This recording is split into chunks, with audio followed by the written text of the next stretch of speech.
So listeners, there is a critical distinction that must be made in moments like these. And I see the comments suggesting that, media house will prioritize what we are into getting our people to understand. A distinction between what is serious and what is structurally significant. Because not every troubling story carries the same weight, and not every headline deserves the same level of national fixation. Let's be clear. Both the Jack Den matter and the controversy involving the president of the Jamaica Teachers Association are serious. Let's be clear about that from the outset. One raises questions about the use of public systems and financial accountability. The other raises deeply disturbing allegations involving children and moral conduct. Neither of these stories should be dismissed. But they are not equal in magnitude, and they are not equal in national consequence. And that is where the clarity is needed. That's where the clarity is needed. Because the Jack Den story sits at the heart of state governance. It emerges from the Auditor General report, meaning it is rooted in a formal investigation, documented findings, and institutional review. It involves the use, and some would argue the misuse, of a public mechanism, the tax-exempt status of a major institution, and it raises questions about how public resources are managed, who benefits, and whether systems designed for the public good are being diverted for private advantage. This is not a hypothetical issue. It is not based on rumor or anecdote. The Auditor General's report is grounded in evidence. It is grounded in numbers. It is grounded in traceable transactions. Money is involved. Taxpayers' money is involved. The public's trust is involved.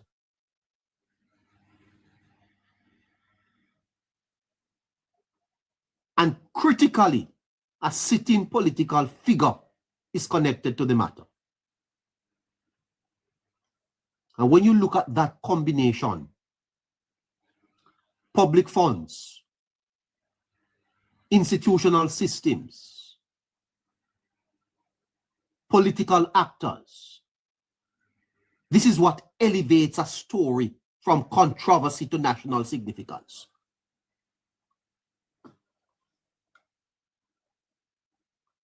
So African Royal, I wonder if my moderator could let me have a word with him. I like to talk to you when you disagree with me.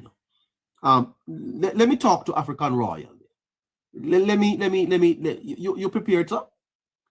You don't have to worry about don't worry about a thing. Let's chat with you for 2 minutes. Just come and tell me and tell the listeners why that story is more important. Right? Because when those three elements intersect, when you intersect public funds, institutional systems, and political actors, the implication extend African Royal beyond individuals. They touch the integrity of governance itself. Now, my friend African Royal, let's contrast that with the JTA issue. Let's do the contrast. The allegations are serious. No one can deny that. The idea that children may have been exposed, and note, may have been exposed, because to date, we don't know that it is true. The idea that children may have been exposed to inappropriate behavior in school settings is deeply troubling. It demands attention. It demands investigation. But here is the difference, African Royal. You're not coming up. You're hiding behind the chat. Are you only full of chat? Here is the difference. It is at this stage an unsubstantiated claim, is an allegation. It could be a lie. It could be a lie. There are no schools that are named, no formal reports submitted to the authorities, and no evidence placed in the public domain that allows the system to act. That is what matters.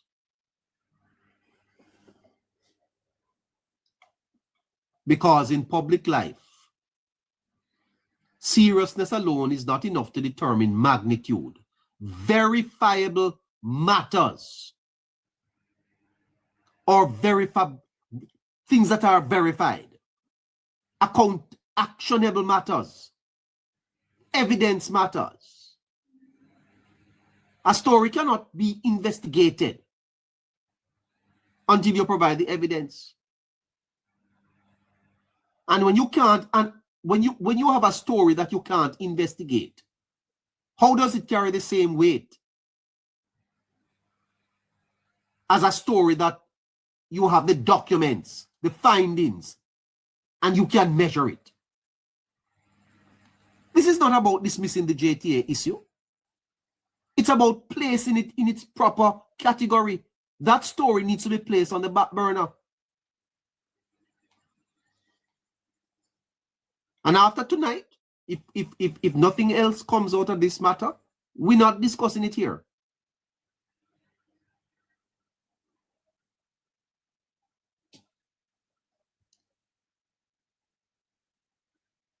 The Jackman story is a confirmed governance problem under investigation.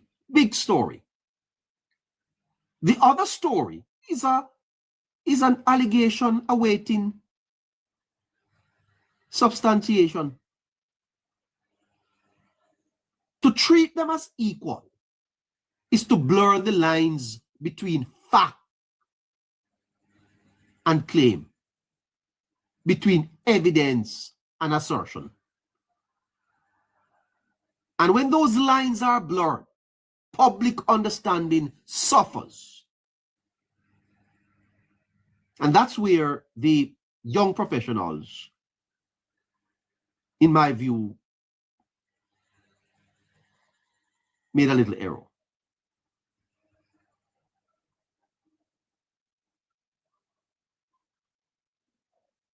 You know, there's a deeper responsibility here, you know, and it rests with the media. The media does not simply report reality. It shapes perception of reality. I want you to understand that the media does not only report the reality, the media shapes the perception of reality. That means the media is powerful.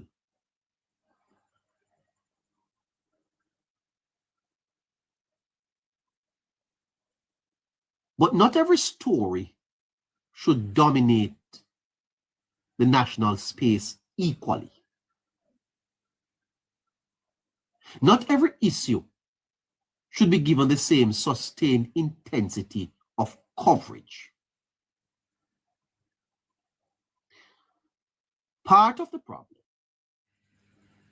is that the media milks the story for advertising revenue. It is not the public's interest. It is money. So media, a lot of them are all about keeping juicy stories out there for listeners. And where you have listeners, you will have advertisers.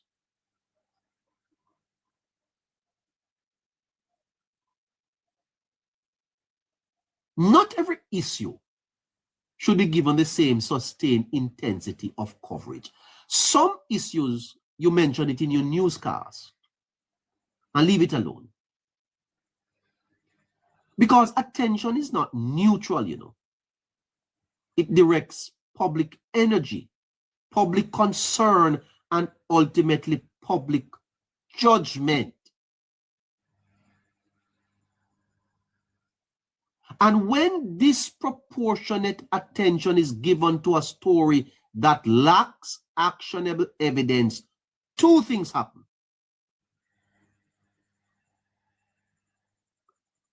One,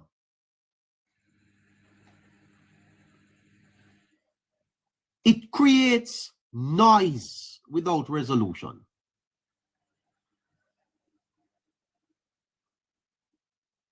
The public becomes engaged, even outraged, but there is no clear path to conclusion because the necessary facts are not available.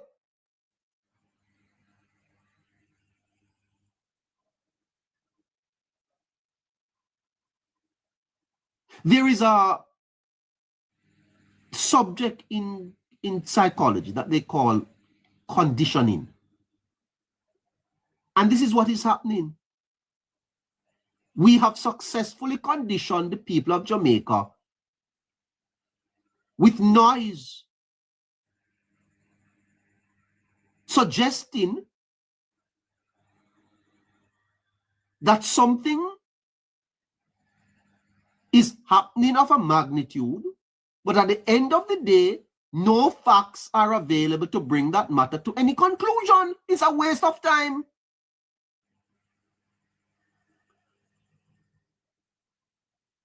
Secondly, and this is what is fundamentally important, is that we displace the more substantive issues. The first thing we do is that we create noise without resolution. And the second thing we do is that we displace the more substantive issues. Jack, then, is what we must be talking about. Issues that are already documented, already measurable, already demanding accountability. In this case, that issue is Jack, then.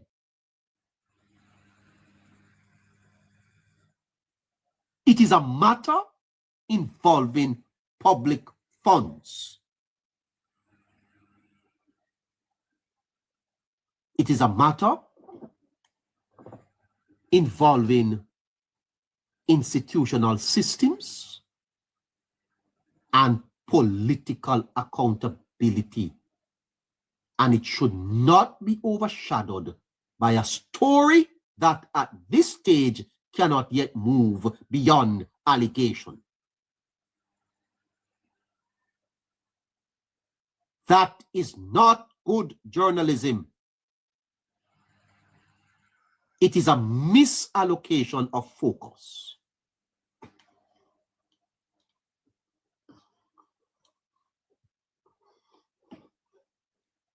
That's not good blogging either, bloggers. That's not good podcasting, podcasters.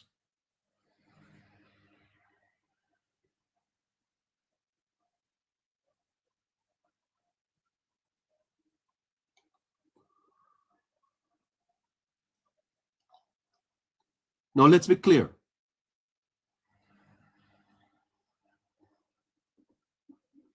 The JTA issue should not be ignored. It should be pursued, but it must be pursued responsibly. It should be investigated quietly, rigorously, and with urgency by those who have the authority to do so. And when the facts emerge, it should return to the forefront with the full weight of evidence behind it. In other words, when the facts are established, because at this point, we are peddling in something we don't even know. When the facts are established, that's when it becomes a story. Until then, it should not dominate the national conversation in a way that distort priorities. Because a nation must learn to distinguish between what is urgent and actionable and what is serious but unverified.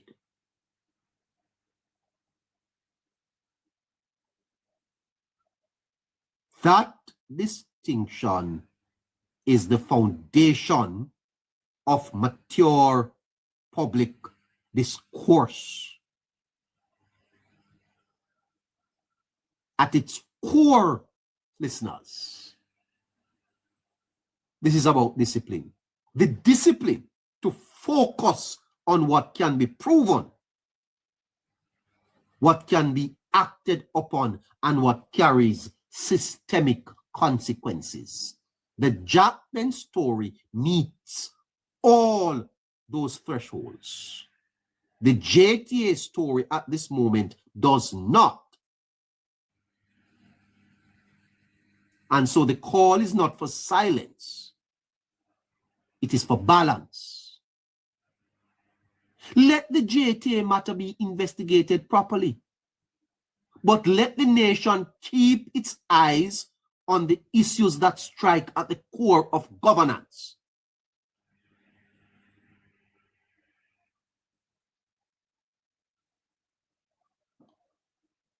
Because just when the People's National Party was in the corner and are being knocked down, here comes this story. And you leave them there to breathe, to recalibrate, to re-strategize over a story that is not even verified. Because in the end, a society is not only judged by the issues it raises, but by the judgment it exercises in deciding which issue demand its sustained attention.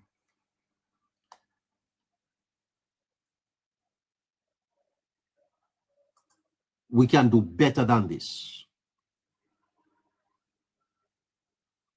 Much better, as a matter of fact.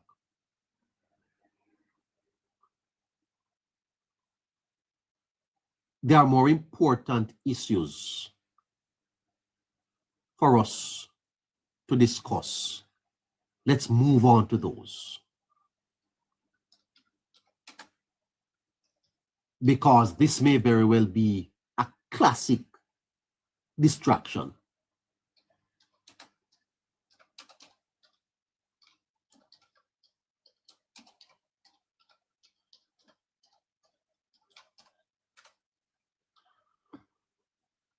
I hope you understand the point I'm trying to make.